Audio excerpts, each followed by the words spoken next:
এই যে 6th rank করেছো, 692 নাম্বার পেয়েছো, এটা খুবই একটা ভালো নাম্বার।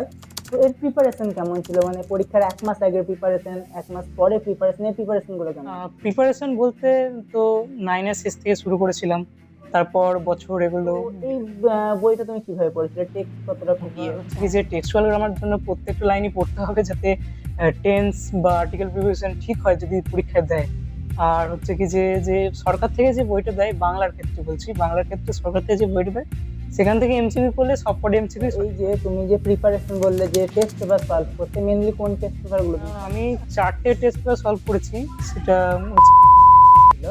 যে নোটবুক বেশি বেটার না টেক্সট বুক বেশি বেটার? আমি আমাদের সাজেশন, আমাদের সাজেশন তোমাকে কতটা হেল্প করেছিল?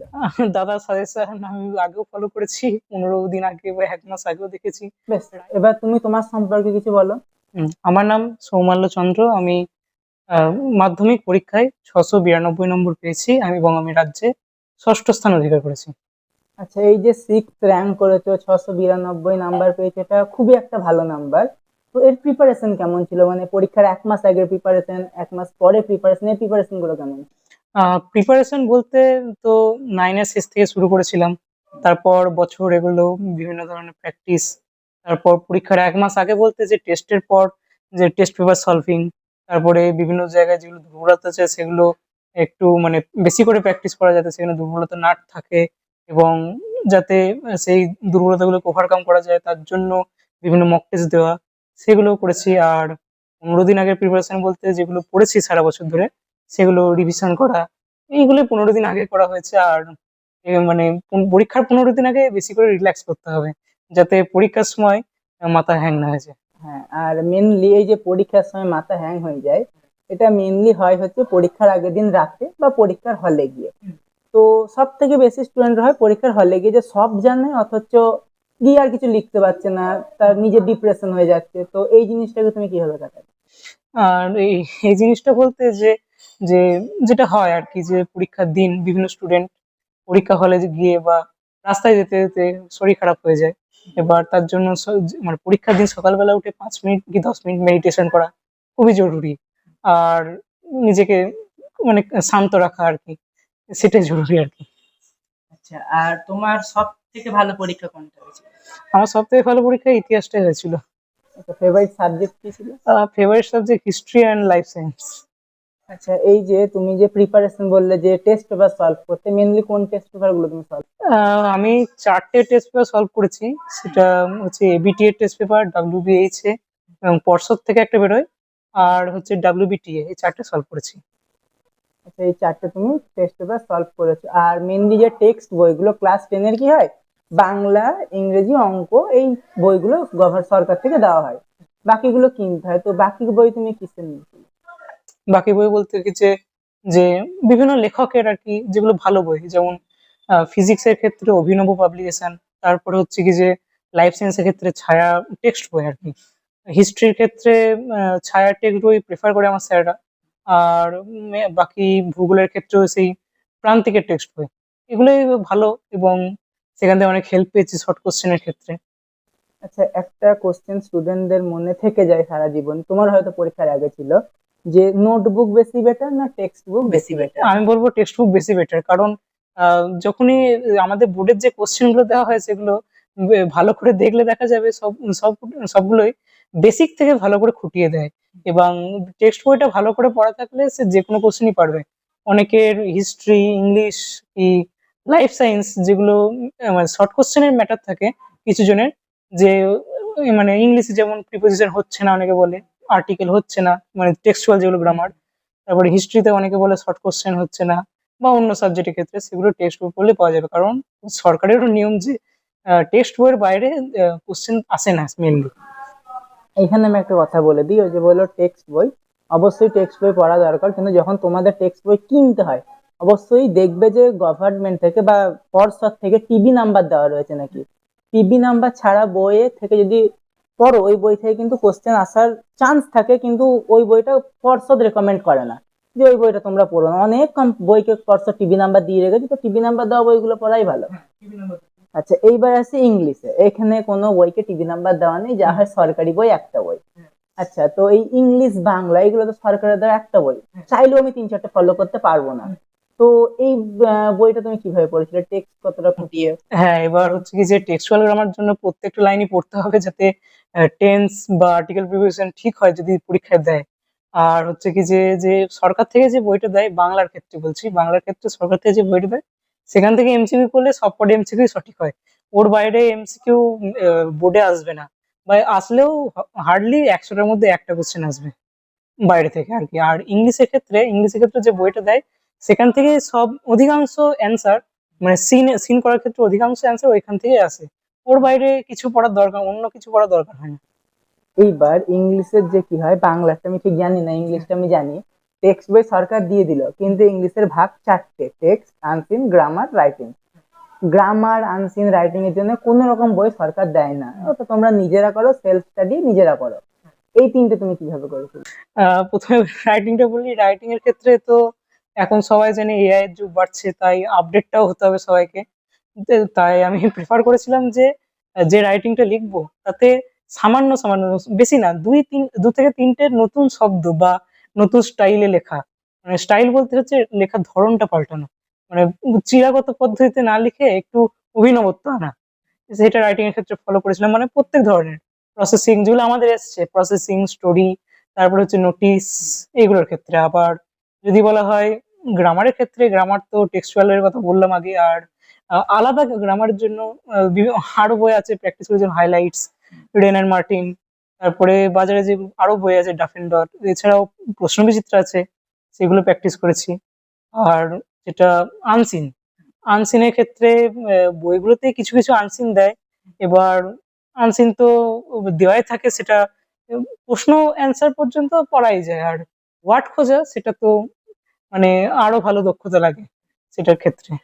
এইবার এইখানে যে বললো, আমি একটা জিনিস তোমাদের বলে রাখি যে এআই ফলো করে মেনলি কি হয়, এআই কিন্তু ওয়েস্ট বেঙ্গল বোর্ডের প্যাটার্ন জানে না, যে ওয়েস্ট বেঙ্গল বোর্ডে কিভাবে প্রসেসিং লিখতে হয়, কিভাবে লেটার লিখতে হয়। তো সেই ফরম্যাটটা তোমাদের পুরোপুরি মেনটেন করতে হবে বা দেখতে হবে।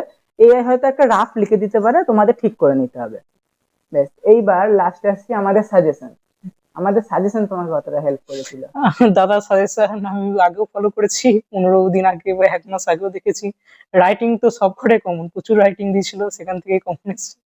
আর যেটা আনসিন বা আনসিন, সব থেকে ভালো হচ্ছে ওয়ার্ড খোঁজার ক্ষেত্রে, যেটা একটা আলাদা করে ভিডিও দিয়েছিল যে এইভাবে এইভাবে করতে হবে, একদম সবকটা পদ্ধতি সঠিক, সেইভাবে ওয়ার্ড খোঁজা যাবে।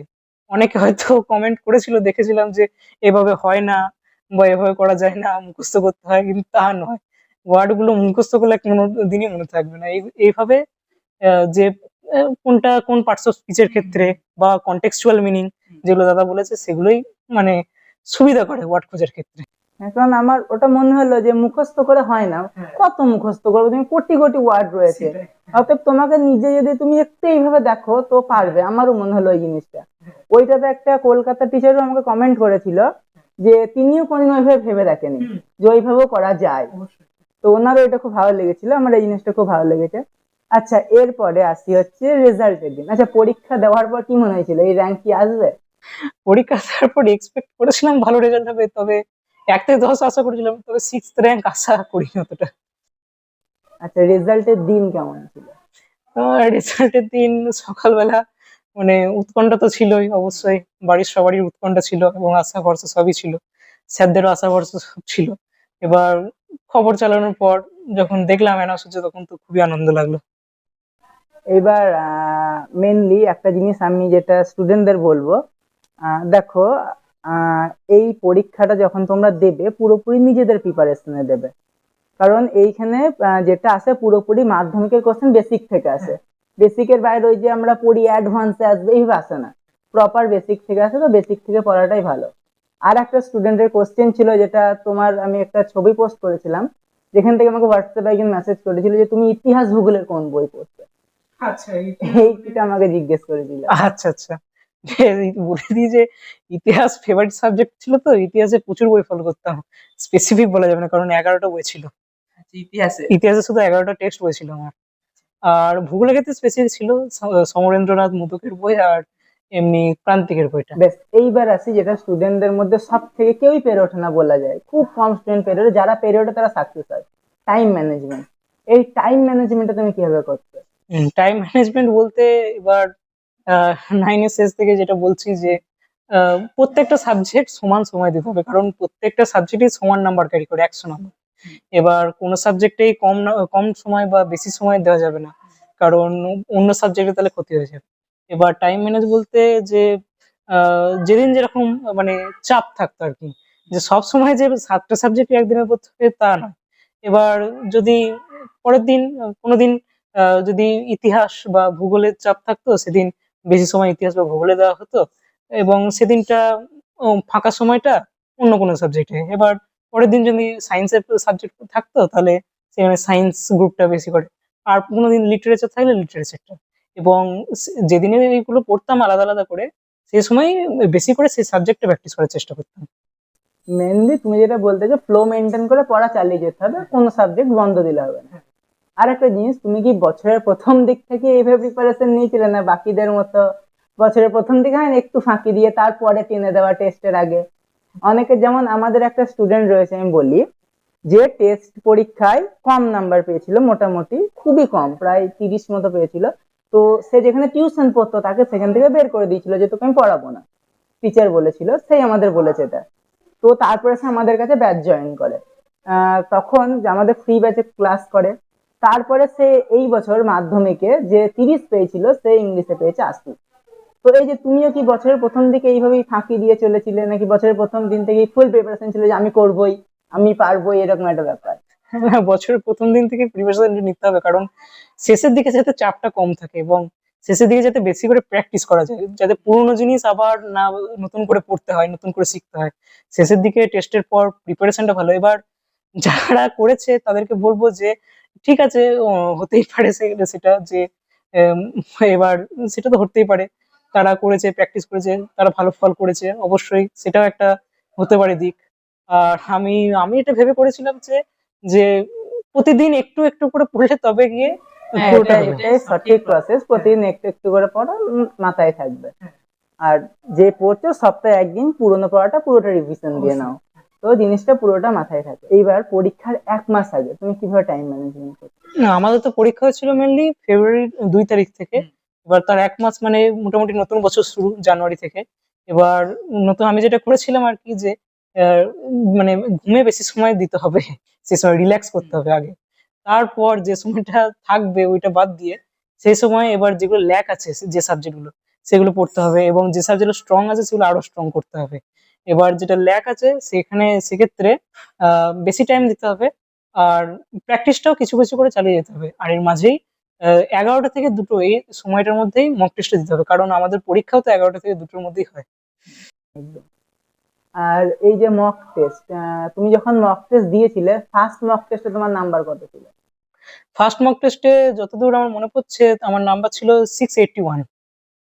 81। আর পরীক্ষার আগের দিন কেউ মক টেস্ট দেয় না মেনলি, 10-15 দিন আগে দেয়, কারণ তারপরে মক টেস্ট দেয় না, তারপর রিভিশন এইগুলো চালিয়ে যায়। তো লাস্ট মক টেস্টে নাম্বার কত?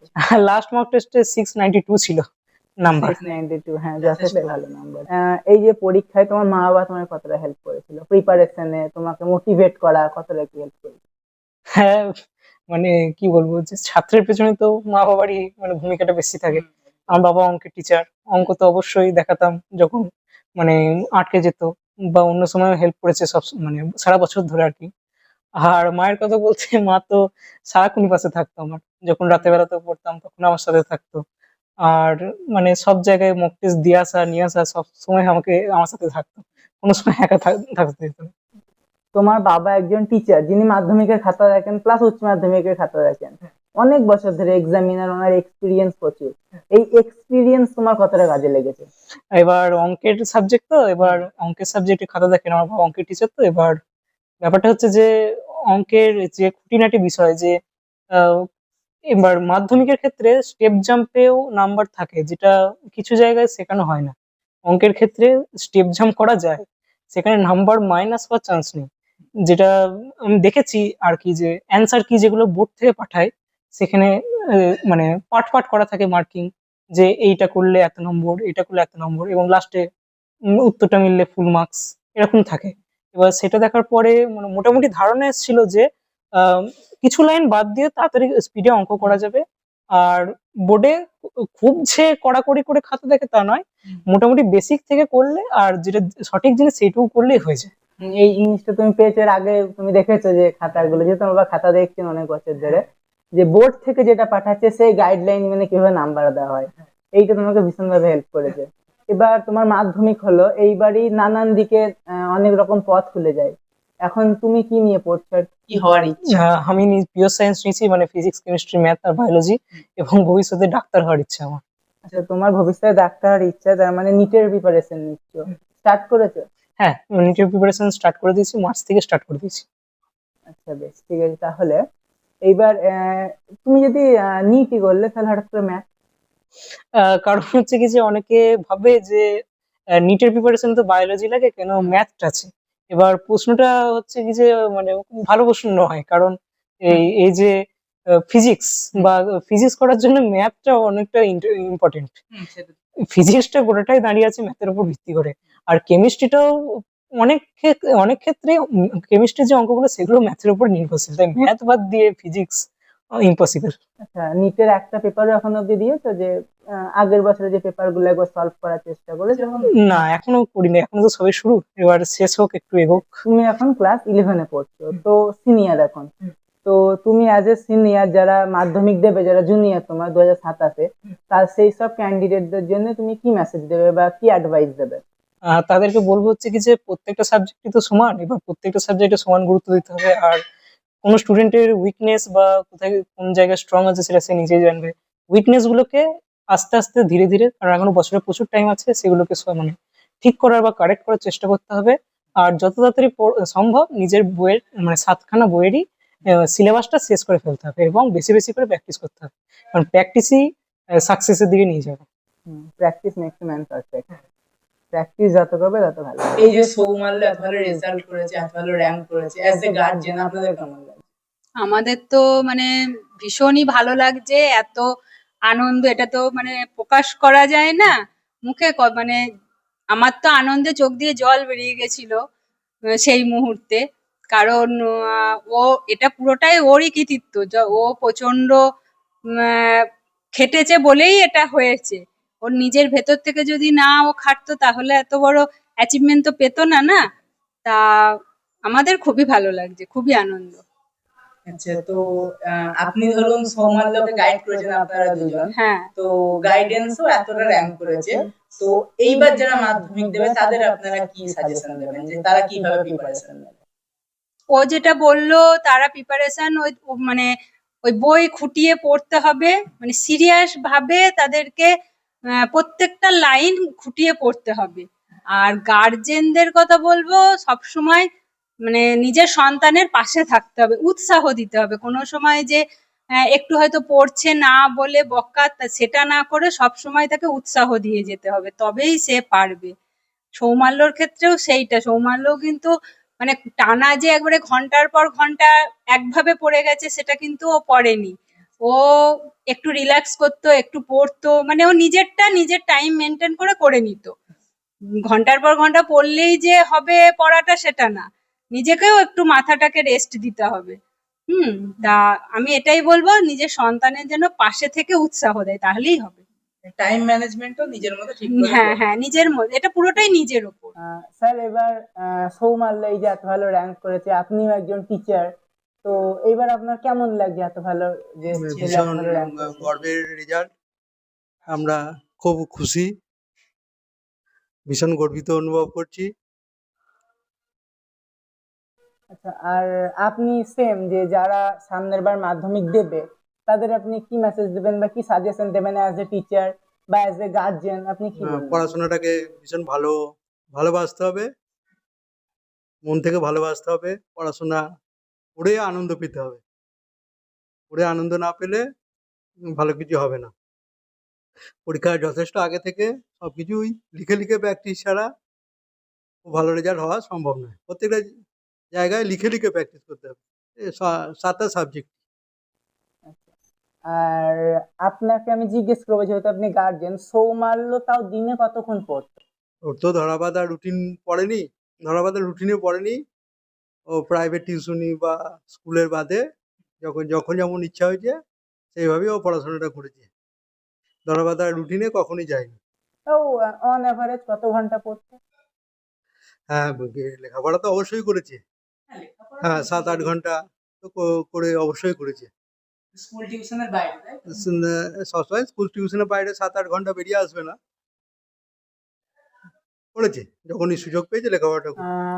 আপনি একজন গার্জেন, এই মুহূর্তে ফোন সবাই ব্যবহার করে, তাও প্রতিটা স্টুডেন্ট বাচ্চা সবাই ফোন ব্যবহার করছে, তো আপনি ফোনের ব্যাপারটা কিভাবে মেনটেন করতেন, কিভাবে ম্যানেজ করতেন? ফোনের ব্যাপারটা মেনটেন করতাম বলতে, ও ফোন তো নেবেই, ওটা গার্জেনকে দেখতে হবে যে ফোনটা কতক্ষণ নিচ্ছে বা কি কাজে লাগাচ্ছে। ওইটাকে কিন্তু গার্জেনকেই খেয়াল করতে হবে যে ফোন নিয়েছে মানে তাকে আমি ছেড়ে দিলাম, সেইটা করলে হবে না। ও যেমন ফোন নিত, কোনো মানে ফোনের যেমন বাজে দিকও আছে, খারাপ মানে ভালো দিকও আছে। তা ও ফোন নিত, ফোনে হয়তো কোনো সময় একটুখানি ইয়ে করলো, ক্রিকেটের খেলাগুলোকে দেখলো বা বিভিন্ন যেমন অনেক জেনারেল নলেজের ব্যাপার থাকে, সেই সবগুলো দেখলো, তা দেখতো। এবার আমি সেটা পাশ থেকে শুধু খেয়াল করতাম যে ও কতক্ষণ নিচ্ছে আর ও কি দেখছে বা কি ফোনটাকে কি হিসাবে ব্যবহার করছে, এটাকে একটু আমি শুধু খেয়াল রাখতাম। তবে একদম যে নিত না সেটা আমি বলবো না, কেননা ওরও একটা রিল্যাক্সের ব্যাপার থাকে সবসময়। একটা স্টুডেন্ট যে পড়ছে বলেই তাকে সারাক্ষণ পড়লেও হয় না, তাকে একটু রিল্যাক্স করতে দিতে হবে। গার্জেন হিসাবে আমি বলবো একটু খেয়াল রাখতে যে সে কি হিসাবে সেটা ব্যবহার করছে, তাহলেই হবে। হ্যাঁ অবশ্যই, কারণ সৌমাল্য যে বললো যে ও আমাদের সাজেশনও দেখেছিল, হ্যাঁ তো হ্যাঁ ওটাও তো হ্যাঁ ফোনেই হ্যাঁ হ্যাঁ, দেখেছিল, ফোনেই দেখেছিল। তো ফোনের দুটো ব্যাপারই হ্যাঁ রয়েছে, হ্যাঁ, কে কোন দিকটা কোন করছে। দিকটা করছে এবার সেটা গার্জেনকেই খেয়াল করতে হবে যে কিভাবে ব্যবহারটা করছে। হুম, কেননা ফোনে তো অনেক রকম জিনিস, অজানা জিনিসও জানার যায়, ফোনের মাধ্যমেই জানতে পারবে স্টুডেন্টরা। এবার এখন এমনই যুগ এসেছে, তা সেই ক্ষেত্রে আমাদের ফোন একদম যদি না দিই তাহলে তো ও জানতে পারবে না। সেটা গার্জেনকে কিন্তু একটু খেয়াল রাখতে হবে যে কিভাবে ব্যবহার করছে ফোনটা। পরীক্ষার সময় যাতে শরীর খারাপ না হয়, কারণ আমাদের মেনলি যদি খাবারই ডাইজেস্ট না হয় তো শরীর খারাপ করবে, এটা শরীরের রুল। তো আপনি পরীক্ষার 15 দিন আগে বা এইরকম আগে ওর খাওয়া দাওয়া কিভাবে মেনটেন? ওর খাওয়া দাওয়া মেনটেন বলতে আমি ওকে যতটা পেরেছি আর কি হালকা ভাবে দিতে মানে চেষ্টা করেছি। এবার এখনকার ছেলে মেয়েরা বুঝতেই পারছো যে ওরা অত হালকা খাবার তো ওদের পছন্দ না, তা বলতো, কিন্তু আমি যতটা পেরেছি আমি খেয়াল রাখার চেষ্টা করেছি, মানে ওরই মধ্যে আবার দিয়েওছি, আবার কি মানে নর্মাল ভাবেও দিয়েছি যাতে ওর শরীরটাও ঠিক থাকে। আর ওই যে ও যেটা বললো পড়াশোনার ব্যাপারটা, মানে পরীক্ষার 15 দিন আগে 1 মাস আগে বেশি চাপ না নে, এটা কিন্তু মেন, যে পরীক্ষার আগে আমি গিয়ে পুরোটা পড়বো দিয়ে মেকআপ দেবো, এই জিনিসটা করলে কিন্তু হবে না। কেননা পরীক্ষার আগে যতটা, ওর স্যাররাও বলেছে, ওর বাড়ির স্যাররাও মানে ভীষণ ভাবে ওকে সবসময় এসে বলতো যেন পরীক্ষার আগে তুমি বেশি চাপটা নেবে না। ওনারাও ভীষণ ভাবে হেল্প করেছে। পরীক্ষার আগে ও কিন্তু পুরো রিল্যাক্স ছিল একদম। আর রেজাল্টের সময় ও কনফিডেন্স ছিল, মানে হয়তো 6th র্যাঙ্কই হবে সেটাও বলেনি, কিন্তু ও কনফিডেন্স ছিল 1 থেকে 10-এও থাকবে, সেই জন্য রিল্যাক্সই ছিল পুরোটা, পরীক্ষার আগেও রিল্যাক্স ছিল, পরীক্ষা দিয়েও ও রিল্যাক্স ছিল। ওই যেটা বললেন পরীক্ষার আগে মেনলি পরীক্ষার 15 দিন আগে পড়বো, এইরকম পড়ে হয় না, কোনোদিনই পড়ে হয় হয় না। না, না ওরম করে পড়ে হবে সেটা হয়তো মানে র্যাঙ্ক করা যাবে না, কিন্তু নর্মাল পাস করা সেক্ষেত্রে হয়তো ওটা ঠিক আছে, কিন্তু একটা স্টুডেন্ট যদি ভাবে আমি র্যাঙ্ক করব তাহলে কিন্তু তার ক্ষেত্রে ওইভাবে হবে না। তুমি এত ভালো রেজাল্ট করেছো, সত্যি আমরা ভীষণ খুশি। এইটা আমাদের তোমাদের তরফ থেকে তোমাকে একটা gift। ঠিক আছে।